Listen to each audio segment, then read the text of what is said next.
And we turn now to the race for the White House. Former President Donald Trump remains the front runner for the Republican nomination as fellow candidates ramp up visits to early primary states. ABC's Justin Finch is joining us now with more on those developments and what we are learning from the latest campaign financial filings. So, Justin, tell us about Governor Ron DeSantis cutting campaign staff and what this says about the state of his campaign now. Hey there, Amber. We have learned here at ABC News that Florida Governor Ron DeSantis, that he has cut about a dozen or so staffers from his campaign.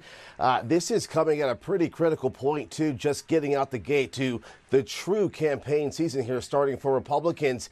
This may also tell us about what they're doing financially, spending already $8 million in just 6 weeks.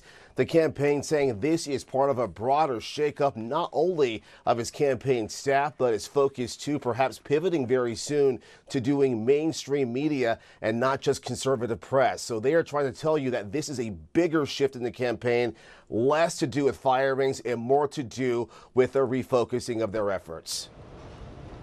We know that money is always such a big focus in any campaign. Talk to us about fundraising as a whole here and how each candidate, Republicans and Democrats, are doing with that.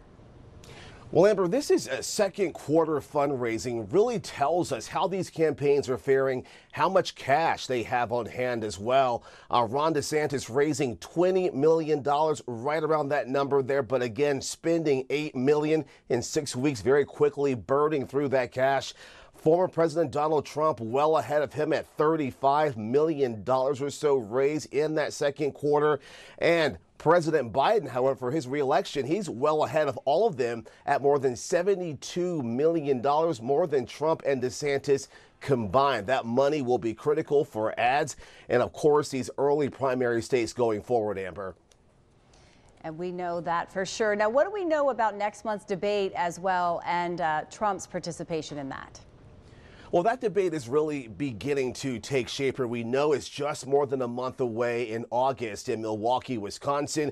And we also know that former President Trump is signaling that he may or may not want to show up. He is pointing to his numbers in the poll right now. Again, he remains the GOP frontrunner for their nomination.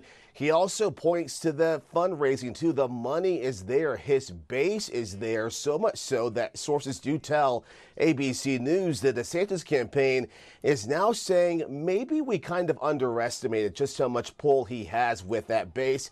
Trump is now saying that aloud, going on Fox News this week and saying that he just may sit this out. His rivals, including Chris Christie, saying not so fast. You should go on the stage and defend your record. So, Amber, we will see what comes of that in just a matter of weeks.